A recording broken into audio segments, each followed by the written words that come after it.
Por favor, cada uno con su Biblia. ¿Tenéis vuestras Biblias allí? Abrimos en Hechos 1 y yo quiero que me digáis el título que está antes del versículo 9, Hechos 1:9. Quisiera que leáis el título, que es lo que dice allí. El que lo tiene lo puede leer. El título, ¿qué dice? En la mía dice, Jesús asciende al cielo. ¿En la vuestra? ¿Todos tenéis el mismo título? Jesús asciende al cielo. Muy bien, vamos al capítulo 2. Lo primero que dice, el título que tiene, el inicio del capítulo 2. ¿Qué dice? A ver. La venida del Espíritu Santo. Notemos que al inicio del libro de los Hechos tenemos un enorme movimiento espiritual. Alguien que se va y alguien que viene. El Espíritu Santo viene, pero antes de eso Jesús se va. Y pensando en esto, y ya vamos a ver que es mucho más que uno viene y otro va, que es una transformación. Pensando en esto, yo me preguntaba, ¿qué le pasaba a Jesús? ¿Qué pensaba Jesús antes de irse? ¿Qué pensaba Jesús en el momento justo antes de su muerte? ¿Habéis visto que a veces estamos mirando un film, una película, y una parte no la entendimos bien y ponemos para ir la cinta hacia atrás y volvemos a verlo para entenderlo mejor? Y esto es lo que vamos a hacer en esta tarde y vamos a tratar de entender lo que estuvo sucediendo exactamente en el corazón de Jesús y de los discípulos antes de la muerte de Jesús. Si uno pregunta, ¿en qué piensa una persona que sabe que va a morir?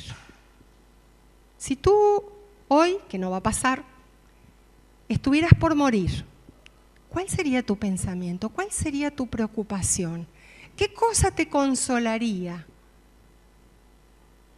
¿Alguna vez has pensado esto? Jesús estaba a punto de morir. Y sin embargo, su preocupación no era el mismo. Su preocupación eran sus discípulos. Vamos a ver lo que dice.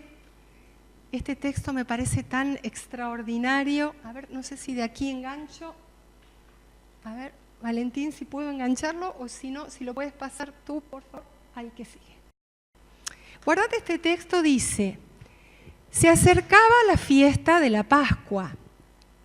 Jesús sabía que le había llegado la hora de abandonar este mundo. Es otra manera de decir, Jesús sabía que iba a morir.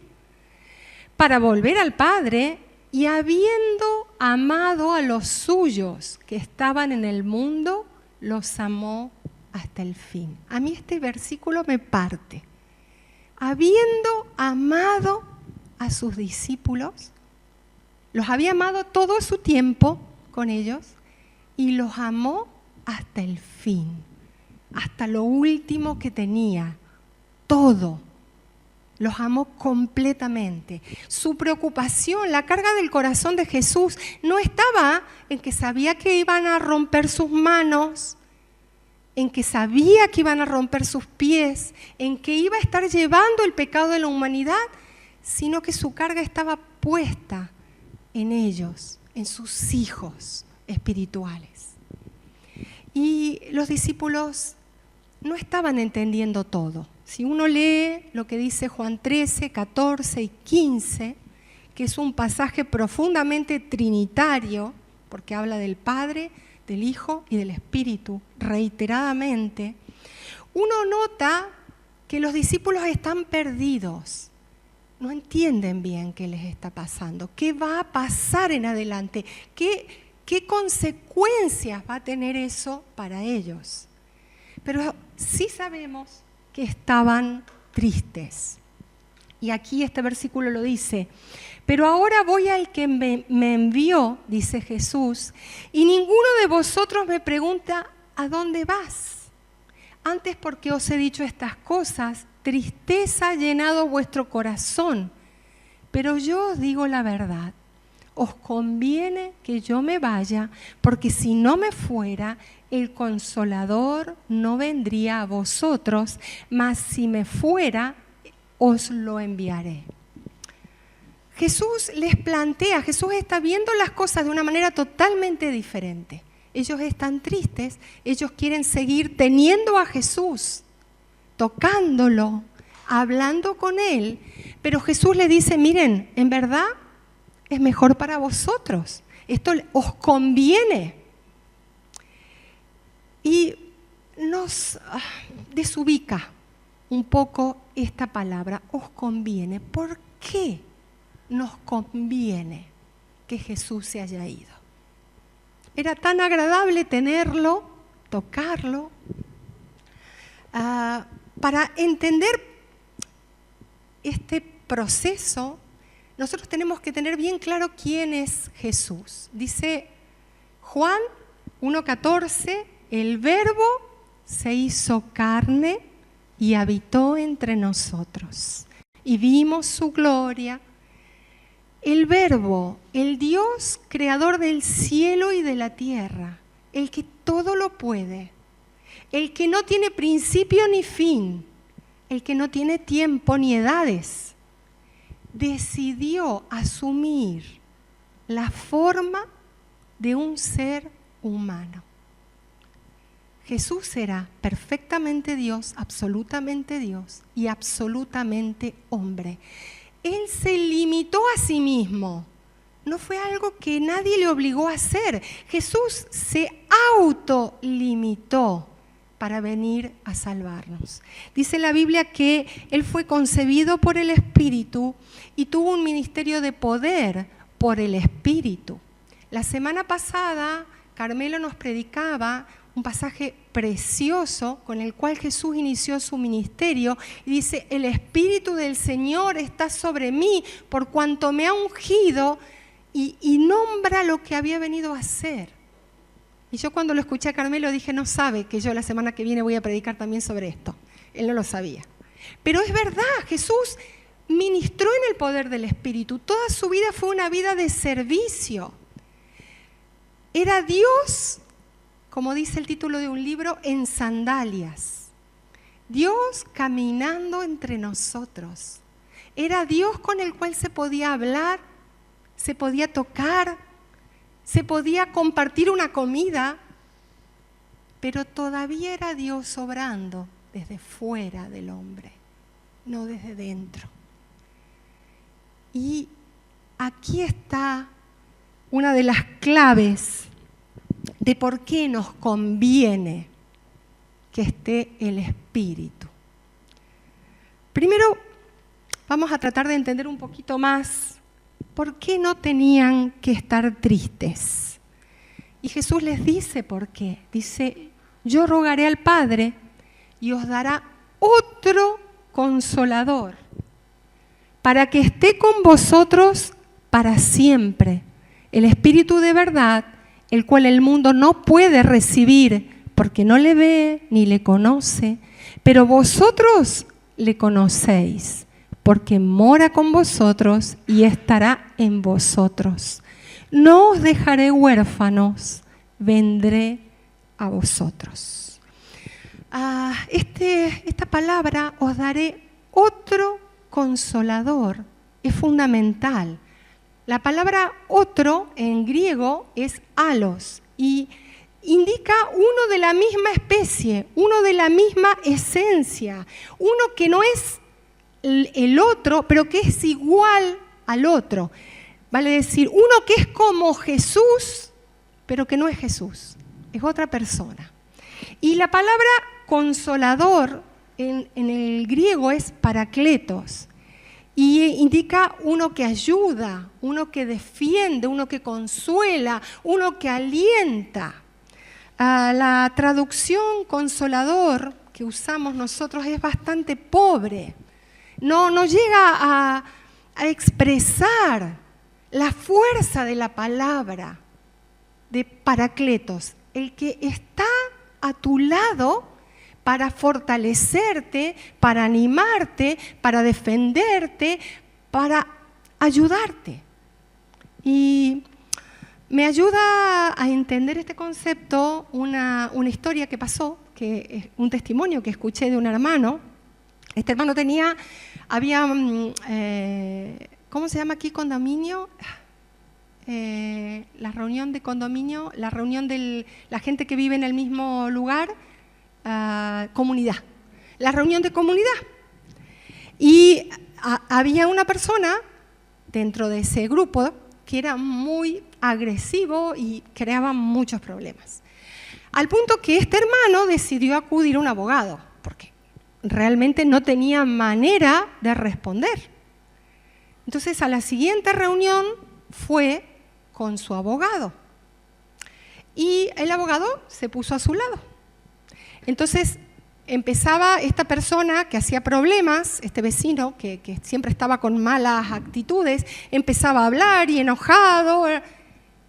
Y el abogado, defensor, le decía, respóndele esto, esto y esto. Y el otro le argumentaba y el abogado le decía, la ley dice esto, esto y esto. Vale decir, le susurraba al oído todas las respuestas y de este modo el hermano logró una victoria absoluta porque había uno que lo defendía y lo instruía de lo conveniente. Esto hace el Espíritu Santo con nosotros. Es nuestro abogado defensor. Nos defiende, nos auxilia. Cosa tan bonita, ¿verdad? El Señor Jesús no nos ha dejado huérfanos. Y esta persona del Espíritu, vamos a recordar, aunque parece muy obvio, si decimos Espíritu Santo, vamos a recordar quién es esta persona. Dice, mas el Consolador, el Espíritu Santo, a quien el Padre enviará en mi nombre, Él os enseñará todas las cosas y os recordará todo lo que yo os he dicho. En Juan 14, 26. Y en Juan 15, 26 y 27 dice, pero cuando venga el Consolador, quien yo os enviaré del Padre, el Espíritu de verdad, el cual procede del Padre, Él dará testimonio acerca de mí. Y vosotros también daréis testimonio porque habéis estado conmigo desde el principio. Aquí el Señor Jesús nos describe al Espíritu de dos maneras. El Espíritu es santo. Santo es no contaminado, sin pecado. Absolutamente puro, absolutamente sin maldad. Nosotros cuando decimos o tratamos de definir cómo es el hombre, la primera palabra que nos viene a la mente, el hombre es pecador. La primera palabra que nos viene a la mente es pecador. Pero la palabra que nos tiene que venir a la mente cuando pensamos en el Espíritu es santo, lo contrario a pecador. Y la otra palabra en el cual en este texto Jesús nombra dos veces al Espíritu es el Espíritu de verdad. Vale decir, el Espíritu que es contrario al engaño, el Espíritu que es contrario a la mentira, a la falsedad. Eso es el Espíritu Santo. Es Dios santo, verdadero, puro, perfecto, obrando. ¿Dónde? ¿Dónde? ¿Dónde vive? Dice Juan 14, 17, pero ustedes sí le conocen, porque vive con ustedes. Pero notad aquí, estará en ustedes. Y esto es una diferencia enorme, porque el Dios que estaba fuera en el Antiguo Testamento producía cosas extraordinarias, abría el mar, hacía temblar la montaña cuando les dio las leyes a Moisés, daba victoria en las batallas. Era un Dios que se movía con todo el poder y la autoridad fuera del hombre. Al punto que cuando Moisés va para recibir las leyes, el pueblo le dice, acércate tú, nosotros no, porque tenemos miedo. Y luego vemos a ese Dios autolimitándose en Jesús. Ya no daba miedo, se podía hablar con Él, se podía caminar a su lado, pero seguía estando fuera. Mas la promesa que Jesús hace aquí es que el Espíritu Santo no estará fuera, estará dentro nuestro. Hermanos, esto es tremendo. Esto es un cambio del modo de obrar de Dios en la historia. Dios aliándose, haciendo una comunión con su pueblo, viviendo ya no solo entre su pueblo, más dentro de cada uno de los que son sus hijos, haciendo su obra en sus hijos y a través de sus hijos. El Espíritu Santo en nosotros hace que nosotros también podamos adquirir esta santidad de Dios.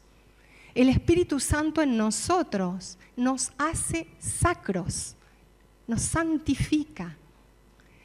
Antes, recordad, en el Antiguo Testamento había un templo donde tenía 3 partes y en una de las partes vivía Dios, en el lugar santísimo.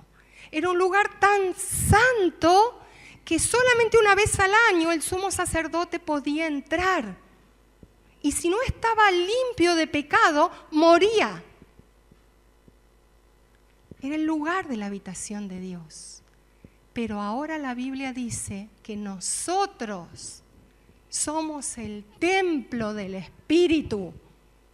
Tu cuerpo es del Señor. Tú representas al Señor. Él vive en ti. Cuando tú caminas, Él está caminando por Caleta, cuando tú caminas, porque Él va dentro de ti. Y por esto nos conviene que Jesús se haya ido, porque el Espíritu nos ha sido enviado, porque Jesús se fue. Hay muchas cosas que hace el Espíritu Santo en los creyentes y hay otras cosas que hacen los no creyentes. Y yo quisiera compartir ambas cosas, pero es muy largo para hacerlo todo en el día de hoy, así que solo voy a hablaros de lo que hace en nosotros, los creyentes, el Espíritu. Y hemos visto varios pasajes, pero vamos a ver algunos otros. ¿Qué hace el Espíritu Santo en los creyentes? Nos enseña. Dice, mas el Consolador, el Espíritu Santo, al quien al Padre enviará en mi nombre, Él os enseñará, ¿qué cosas? ¿Qué cosas nos enseñará? Todas las cosas. Y os recordará todo lo que yo os he dicho.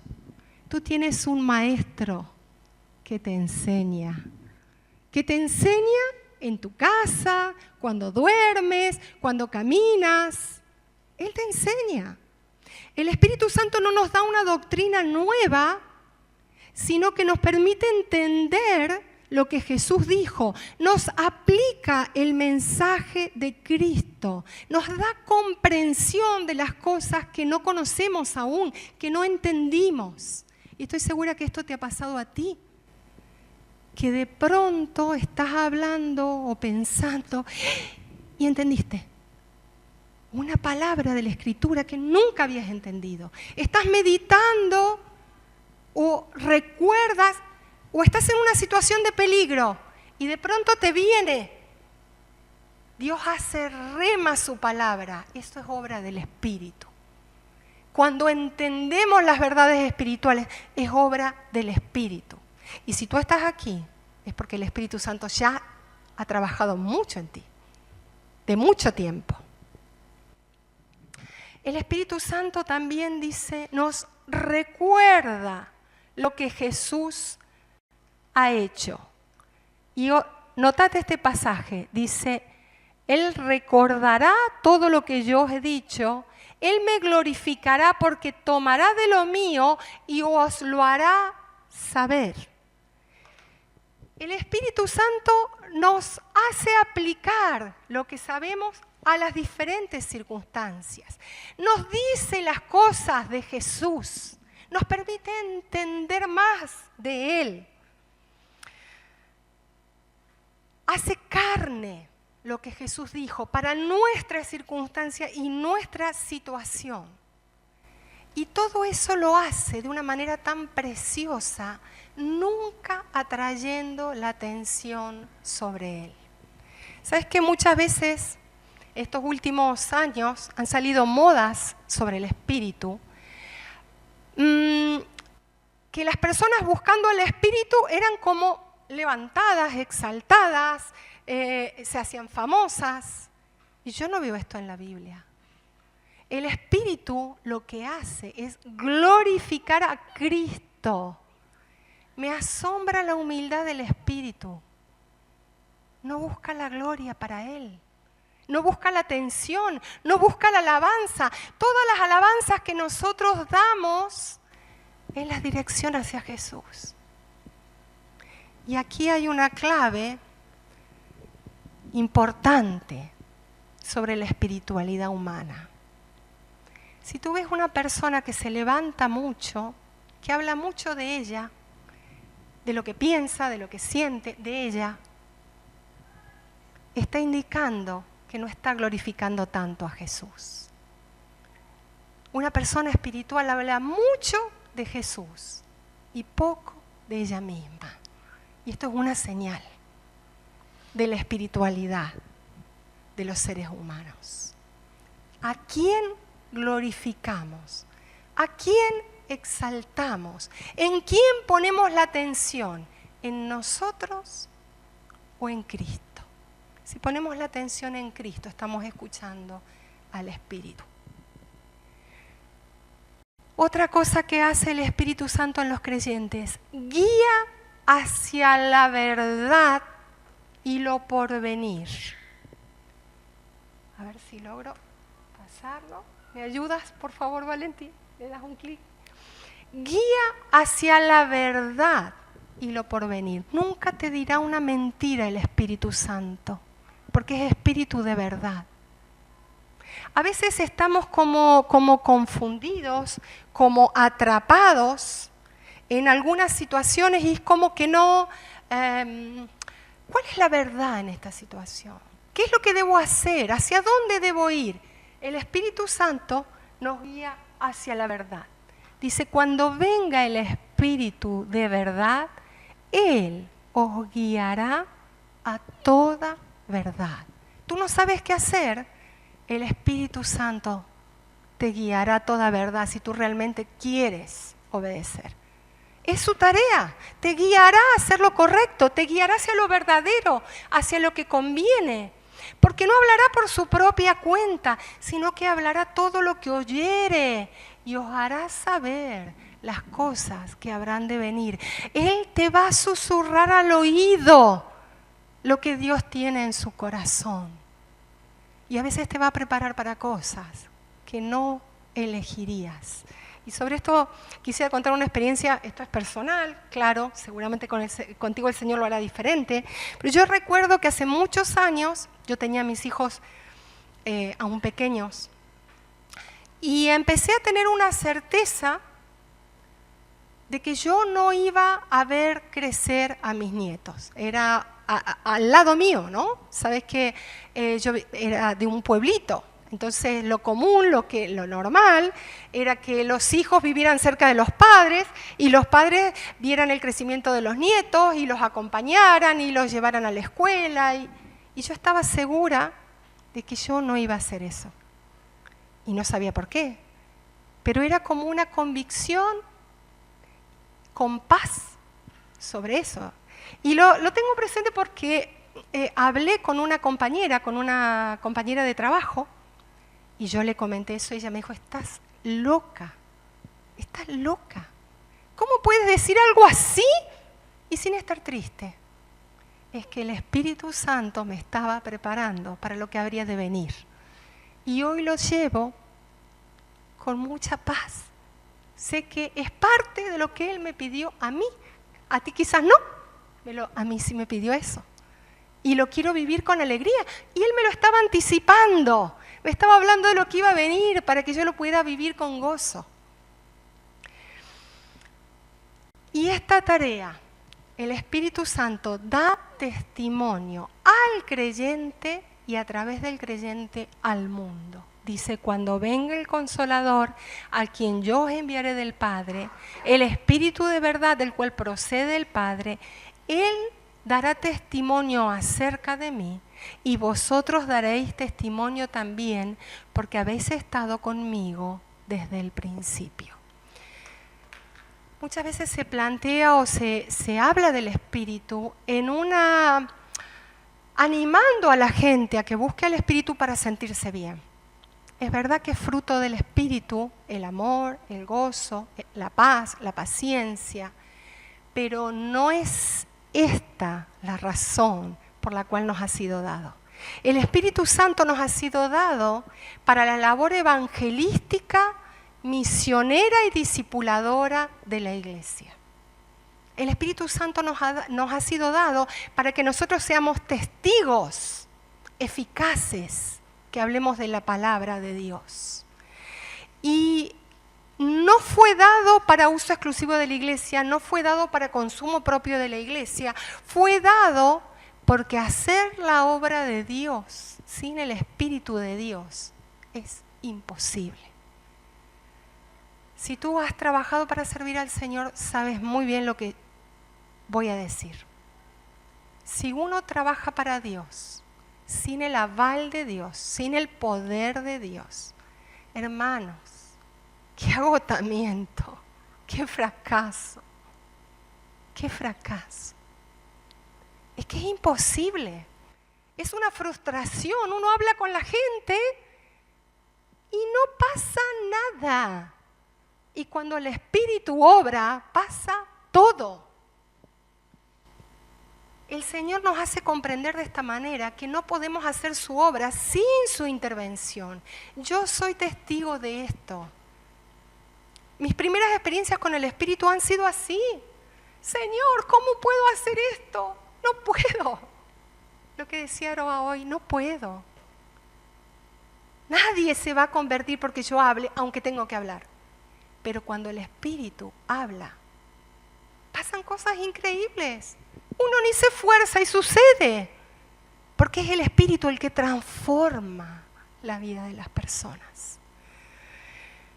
Y en mi caminar con el Señor he visto esto, que cuando busco más del Espíritu, en mi experiencia, pasan dos cosas. En mi experiencia, quizás a ti no te pase, lo que a mí me ha sucedido son dos cosas. Una es que tengo más problemas. Aparecen situaciones que uno dice, pero ¿de dónde viene esto? ¿No? Ahora entiendo que muchas veces era para que practicara esos frutos del Espíritu, pero si uno no lo entiende, llora mucho. Y la segunda cosa es que al tiempo aparece una nueva comprensión espiritual, una nueva visión de lo que Dios quiere, una nueva apertura hacia la misión de Dios y la que tú también tienes que hacer con Él. Él abre tus ojos, pero tienes que buscarlo, tienes que buscar hacer la obra de Dios con el poder de Dios. Entonces, queridos, como os he dicho, para mí esto es muy significativo. Este cambio de paradigma, esta transformación de Dios fuera a Dios dentro, dando testimonio, enseñando, transformando, cambiando, recordando la palabra. Dios usando este vaso tan frágil que a veces no puedo mover, para que sea su vehículo, para dar testimonio de Él. Y esto viene con una asociación entre lo que el Espíritu quiere hacer y lo que yo le permito hacer. Porque la palabra de Dios dice que no apaguemos, ¿recordás? No apaguemos el Espíritu. Si tú tienes un fuego, tú tienes dos maneras de apagarlo. Una, si le echas agua, y la otra, si no le pones más leña. Se va apagando. Por eso es tan importante que estés aquí, que estés con otros, que mantengan tu fuego. Pero no sucede este fuego bien encendido si nosotros no tenemos alguna colaboración, si nosotros no agregamos la leña, si nosotros no lo mantenemos vivo. Por eso necesitamos un compromiso cotidiano para andar con el Espíritu. Él en nosotros y nosotros en Él. Y daremos mucho fruto así.